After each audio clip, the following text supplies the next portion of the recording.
السلام عليكم، مرحبا بكم في كويزين عهد. ان شاء الله تكونوا كامل بخير. اليوم راح جبت لكم الكسرة او الفطير بالسميد. راح تتابعوا معنا المقادير. عندنا 3 كيسان تاع السميد يكون رقيق، يعني يكون رطب تاع المسمن. وراح ندير نص كاس تاع زيت، نفس الكاس اللي عبرت به السميد. وعندنا كاس تاع الماء عادي، مش اوبليجي يكون حامي. وعندنا فارة راح نديرو على راس المغرف. وعندنا مغرفة صغيرة تاع خمارة، مغرفة صغيرة تاع السكر، ومغرفة صغيرة تاع الملح. راح تتبعوا معنا المكونات. راح نبدا بالمكونات الجافة. راح نديرو السميد، قلت لكم لازم يكون رطب، ماشي الغليظ وماشي المويا. سميد الرقيق اللي يديروا به المسمن والتريد. راح ندير 3 كيلات تاع سميد. وراح نزيد معاهم مغرفة صغيرة تاع قهوة. على راس المغرف راح ندير فرفارة. وراح ندير مغرفة صغيرة تاع خمارة الخبز. راح تتابعوا معنا هاد المقادير. جد سهلة وبسيطة، ما راحش تشد كامل معاكم الوقت، راح ديريها وانتي واقفة. عندنا هنايا مغرفة صغيرة تاع خمارة الخبز.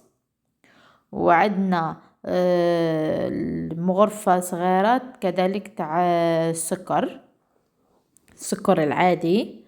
ما راحش تزيدوا المكونات اللي ما كايناش، راح كيما نقولوا هاد المكونات قاع تكون كاينه في الدار. وعندنا مغرفه صغيره تاع الملح. هنايا الملح لحسب الذوق، لحسب الذوق، ماشي اوبليجي تكتري، ماشي اوبليجي هي باش تجيك النيشان الملح ديري مغرفه صغيره. وراح ندير الزيت. قلت لكم هنايا نص كاس تاع الزيت، راح نديرها على السميد نتاعنا. وراح نبسه. لازم السميد نتاعكم خاصه قاع يتنفخ بهذاك بالزيت. وانا هنا مديت لكم كميه قليله، ما راحش ندير لكم بزاف، راح ندير لكم هاد الوصفه، هاد المكونات اللي مديتهم لكم. راح ندير لكم 2 خبزات. بصح نتيا تقدري ديري تزيدي الكيلات، الكيلة تاع السميد شعلو ما تزيدي الكيلة. يعني لا درتي 3 كيلات تاع عفوا 5 كيلات تاع سميد، راح ديري كاس زيت. لازم تزيدي وفرفارة ديري مغرفة، انا درتها على راس المغرف. والسكر والخماره راح ديري 2 مغارف. هنايا لا دوبليتي لا كونتيتي، بصح لا درتي لا كونتيتي كيما اللي درت انا. راح تابعيني. ومن اول تجربه تخرج لك ما راحش تندمي عليها، راح يجيك رائع بزاف بزاف. هنايا درت دخل لي هنايا كاس تاع الماء. بصح هنايا الماء على حسب نوعية السميد، كاين اللي يشرب. انا هنايا السميد ما شرب ليش، انا استعملت كاس تاع ماء. والماء ديري عادي من الحنفية، ما راحش تحتاجي الماء سخون. وهنايا راح نلمها. وكما راكي تابعي معايا، تابعينا خطوه بخطوه. راح ندلكها شويه، ما راحش ندلكها كيما الخبز، راح كيما نقولوا منها راني ندلك فيها، منها راني نلم فيها. وراح المكونات تاعها وصفة تاعها جد بسيطة ورائعة. وهنايا عدلتها باش نقسمها سنين، يكونوا نفس المقياس. عندنا جهة نقصها في الوسط، وهنايا دوبليتي لا كونتيتي راح تجيك 3 حتى 4 تاع الخبزات كيما راكو تابعوا معانا. راح نديرهم على شكل دائري باش كي تجي ديري الخبزه نتاعك ما راحش تجي كيما نقولوا محلوله، ما تجيش مشقه، راح تجيك عادي نيشان ما يجيش فيها التشققات. وراح نخليها ترتاح. راح نكمل هاد العجينه نتاعنا وراح نخليها لمده 20 دقيقه حتى لنص ساعه. راح نخليها ترتاح في خاطرها، كي راح ترتاح راح تزيد تطلق العجينه روحها. راح تجيك رائعه بزاف بزاف وتجيك خفيفه ما تجيش ثقيله. ولازم نديرها في بول ونبلع عليها ونخليها. بعد ما ترتاح لنا على 20 دقيقه راح انا هنا استعملتها في البوطاجي، تستعمل على طاوله توريق تخدميها. انايا هنايا استعملت درت شويه زيت باش ما تلصقلكش في الطبله تاع التوريق. استعملت شويه زيت دهنته برك باش ما تلصقناش كي ترفديها. وراح نورقها طبعيها بيديك، من بعديها تزيدي تورقيها شويه وعدليها مع الاطراف باش ما تجيكش مشقه بزاف، خاطرش كي تورقيها راح تشقق لك مع القناه. لازم ديري يديك باش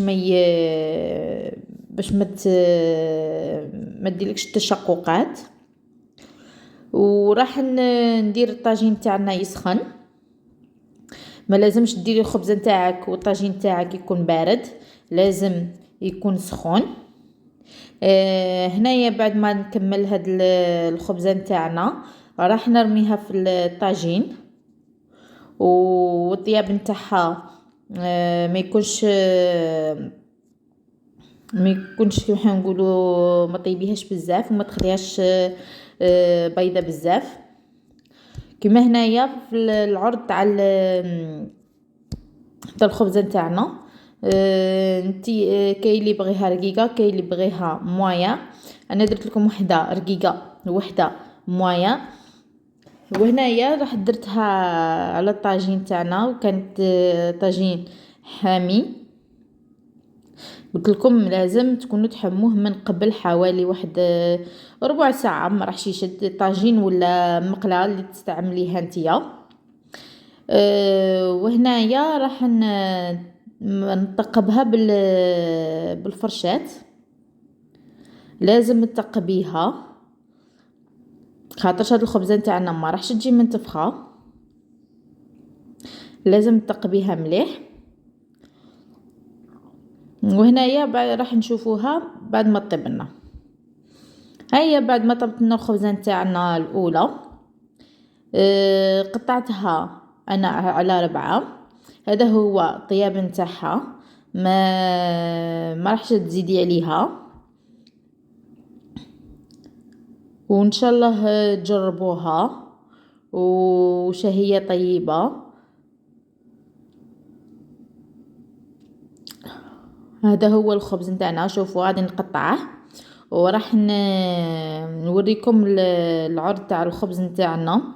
وجا خفيف، ما جاش قاصح، ما جاش كيما نقولوا معجن، جا طايب، جا خفيف. ها هي العرض تاع الخبزه نتاعنا.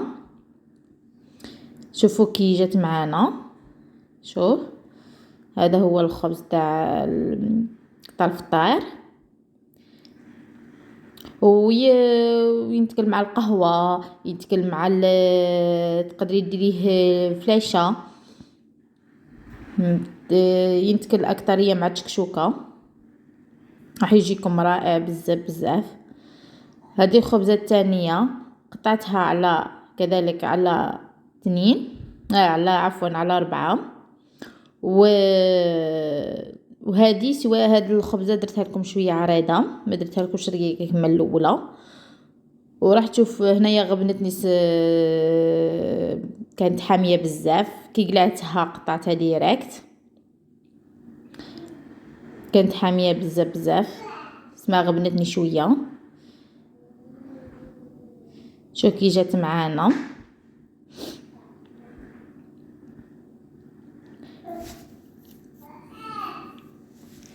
راح تاكلوها في بلاصه الكاطو، تنتكل في اي حاجه تقدي تعمريهم تاني يجو بنان.